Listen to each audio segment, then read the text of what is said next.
선서, 나는 대한민국의 공무원으로서 헌법과 법령을 준수하고 국가를 수호하며 국민에 대한 봉사자로서 임무를 성실히 수행할 것을 엄숙히 선서합니다. 2025년 7월 25일 통일부 장관 정동영.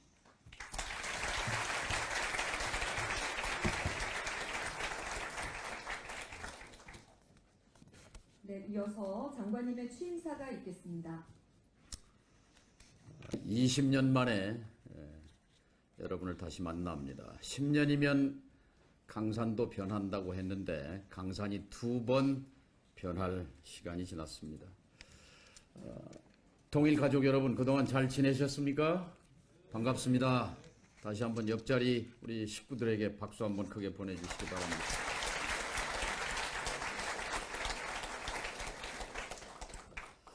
앞서 재임 시절 사진들을 보니까 남북관계에 저런 시절도 있었구나 하는 회한, 그리고 남북이 함께 뜨거웠던 그 숨가빴던 순간들이 바로 며칠 전 일처럼 다가옵니다.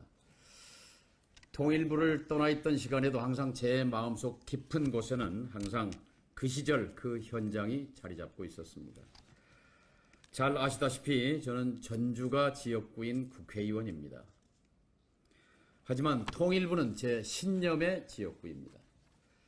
이재명 대통령께서 저를 다시 통일부 장관으로 보낸 것은 무너진 한반도의 평화를 복원하고 남북관계를 개선하라는 특명이라고 생각합니다. 제게 다시 맡겨진 역사적 소명을 무겁게 안고 모든 힘과 역량을 쏟아부을 것을 다짐합니다. 존경하는 통일 가족 여러분, 20년 전 통일부는 역사적인 6.15 공동선언의 언덕 위에 서 있었습니다. 하지만 오늘의 통일부는 완전히 무너진 남북관계의 폐허 위에 서 있습니다. 2004년 7월 1일 제가 31대 통일부 장관을 시작하며 했던 취임사를 오랜만에 읽어보았습니다. 거기에는 철도도로 연결, 개성공단 개발, 이산가족 상봉, 남북경협, 민간교류, 그리고 남북대화, 육자회담, 동북아 평화번영, 우리가 통일부라는 이름으로 써내려갔던 땀과 눈물이 서린 단어들이 수북히 쌓여 있었습니다. 그런데 지금 우리의 시간은 어디로 다 증발한 것입니까? 남북관계의 시간들은 다 어디로 사라진 것입니까? 윤석열 정부는 내란을 통해서 민주공화국 대한민국을 무너뜨리고 통일부의 무력화를 통해서 한반도 평화의 마지막 버팀목까지 부러뜨렸습니다. 지난 3년간의 반복 대결 노선은 남북관계를 적대감에 가득 찬 극단 상황으로 몰아넣었습니다.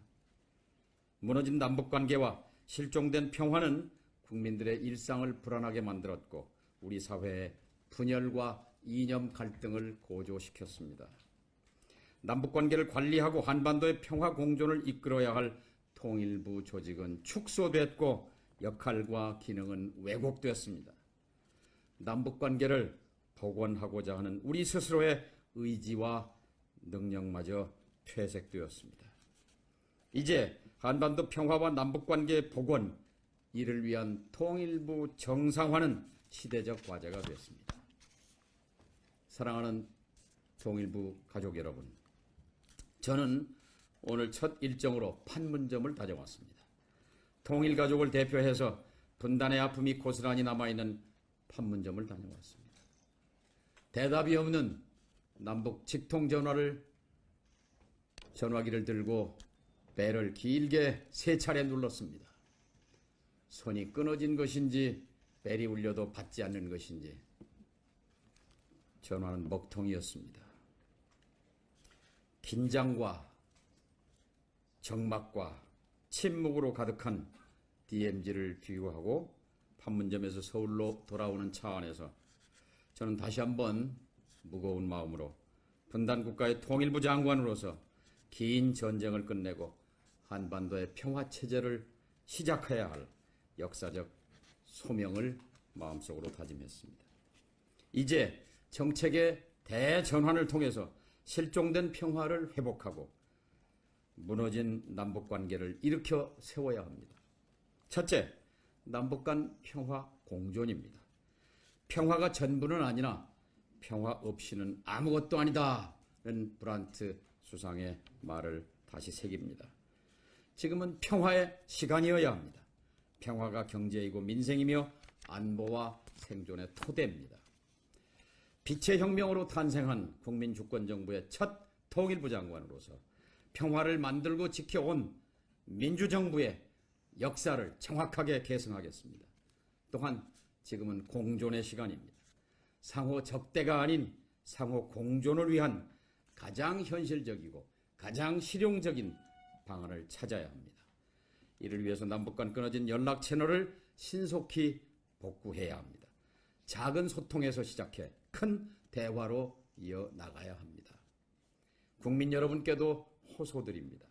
해묵은 냉전의 언어들을 단호하게 거부해 주십시오. 적대와 대결이 아닌 화해와 협력의 편이 되어 주십시오. 평화의 편에 서주시라고 부탁드립니다. 둘째, 평화 경제 그리고 공동 성장의 길입니다. 평화가 밥입니다. 평화가 경제를 안정시키고 경제가 다시 평화를 확장하는 남북 간 평화 경제 시대를 열어야 합니다. 남북 간 호혜적 협력은 서로에게 이익입니다. 우리 모두의 미래를 만드는 토대입니다. 과거 개성공단이 민간의 땀과 헌신으로 이루어졌듯이 새로운 평화 경제의 미래 역시 민간이 주도하게 될 것입니다. 가능한 빠른 시일 안에 남북 간 경제 협력을 재개하고 한반도 AI 모델과 같은 첨단형 미래 협력 모델도 모색해 나갈 수 있을 것입니다. 한반도 평화 경제 지평을 확장하기 위해서 국제사회와의 협력과 연대도 강화해 나가겠습니다. 셋째, 국민주권 대북 정책입니다. 이재명 정부는 광장에서의 빛의 혁명을 통해서 태어났습니다. 국민주권 정부란 평화와 통일 문제에 주권자가 폭넓게 참여할 수 있어야 한다는 뜻입니다. 평화와 통일에 국영부는 있을 수 없습니다. 통일부는 가장 시민 친화적이고 가장 시민 참여적인 부처로 환골탈태해야 합니다. 모든 판단의 기준은 역사와 국민의 뜻이어야 합니다. 주권자인 국민이 남북관계와 통일 문제에 대해 더 적극적으로 참여하고 의견을 개진할 수 있도록 조속한 시일 내에 사회적 대화 기구를 출범토록 할 것입니다. 국회와의 초당적 협력을 위한 방안도 마련하겠습니다. 내란의 밤을 극복하고 빛의 혁명을 통해서 국민 주권을 실현한 국민 여러분과 함께 한반도 평화 주권의 시대를 열어가기를 희망합니다. 이를 통해 통일부는 국민이 주인인 민주적 남북관계, 남북이 공존하는 평화적 남북관계, 서로에게 이익이 되는 실용적 남북관계, 세계 시민과 연대하는 보편적 남북관계를 열어갈 것입니다. 통일가족 여러분, 정책 대전환을 힘있게 추진해 나가기 위해서는 축소되고 왜곡된 통일부 조직의 정상화가 반드시 필요합니다. 첫째, 조직 역량의 회복입니다. 지금의 통일부는 비정상입니다. 통일부가 있어야 할 그 자리에 되돌려 놓겠습니다. 쪼그라들고 위축된 여러분의 자존심을 함께 회복토록 하겠습니다. 교류협력국 없이 어떻게 평화경제 시대를 열 것이며 남북회담본부 없이 어떻게 남북대화의 문을 열 수 있습니까? 통일부가 평화의 버팀목이자 건설자로서 더 큰 책임과 역량을 다할 수 있도록 조직의 기능과 역할을 정상화하고 강화하겠습니다. 둘째, 조직 문화의 치유입니다. 통일부의 DNA는 화해와 협력, 평화와 공존입니다. 그것이 주권자 국민이 통일부에 부여한 역할입니다. 통일부는 대결과 적대가 아니라 평화와 협력의 시간을 기억해야 합니다. 남북이 함께 흘렸던 땀과 눈물을 기억해야 합니다. 그 기억의 힘으로 지금의 이 어려운 시기를 넘어야 합니다. 지난 3년간의 타성과 완전히 결별합시다. 뒤따라가는 것이 아니라 앞에서 이끌어가야 합니다. 그것이 진짜 통일부의 모습입니다. 셋째, 조직의 성장입니다. 앞으로 통일부는 평화를 재건하는 평화부, 미래를 준비하는 미래부, 통합을 선도하는 통합부로 거듭날 것입니다. 속도감 있게 일해야 합니다. 국민이 체감할 수 있도록 움직이면서 실천해야 합니다. 문제를 관리하는 것이 아니라 문제를 해결하는 통일부가 돼야 합니다. 분단을 관리하는 것이 아니라 분단을 극복하기 위해 도전하는 통일부가 돼야 합니다. 여러분이 열정과 역량을 마음껏 펼칠 수 있도록 조직의 정상화를 위해 제가 앞장서 뒷받침하겠습니다. 통일부 장관으로서 기회가 주어진다면 한반도 평화특사의 역할도 적극 해나갈 것입니다. 통일부의 역할을 국제 무대까지 능동적으로 확대하여 한반도 평화체제의 문을 함께 열어나가기를 희망합니다. 통일가족 여러분, 2004년 7월 장관 취임 당시 돌아보면 그때 남북관계는 침묵의 시간이었습니다. 장관 취임 후 석 달, 6달, 9달이 지나도록 저와 통일부는 침묵의 긴 터널 속에 갇혀 있었습니다. 2005년 5월 차관급 회담이 열리기까지 10달이 걸렸습니다. 포기하지 않고 쉼없이 문을 두드리자 마침내 문이 열렸습니다. 그리고 그 문은 6.17 면담과 9.19 공동성명으로 이어지는 한편의 드라마로 향했습니다. 그때 저는 대북 정책의 핵심은 인내라는 것을 배웠습니다. 저는 인사청문회 과정에서 자유의 북진이 아닌 평화의 확장으로, 적대와 대결이 아닌 평화와 협력으로 가야 한다는 의지를 밝혔습니다. 멈춰서 버린 1단계 화해 협력부터 다시 시작할 것입니다. 남북관계의 모든 것이 폐허입니다. 완전히 무너지고 끊어지고 사라졌습니다. 개성 평화도시를 재건하는 일, 금강산으로 가는 길을 다시 여는 것은 끊겼던 혈관을 잇는 일입니다. 평화의 혈관입니다. 통일의 혈관입니다. 벽돌 한 장 한 장 들고 다시 남북관계의 집을 짓도록 합시다. 마지막으로 북한의 책임 있는 당국자들에게 제안합니다. 남북관계는 불1, 불2의 관계입니다. 하나도 아니고 둘도 아닌 관계입니다. 지난 2021년 김정은 위원장은 대남 대미 관계와 관련해서 강대강, 선대선의 원칙을 천명했습니다. 그런 측면에서 본다면 지난 3년은 남북 간의 최악의 시간, 적대와 대결로 서로를 맞받아쳤던 강대강의 시간이었습니다. 이제 강대강의 시간을 끝냅시다. 선대선의 시간으로 바꿔야 합니다. 최근 우리 국정원이 대북 방송을 중단하자 북측은 방해 전파 송출을 중단했습니다. 지난 6월 달에는 우리가 대북 확성기를 끄자 북측이 소음 방송을 중단했습니다. 선대선의 조치입니다.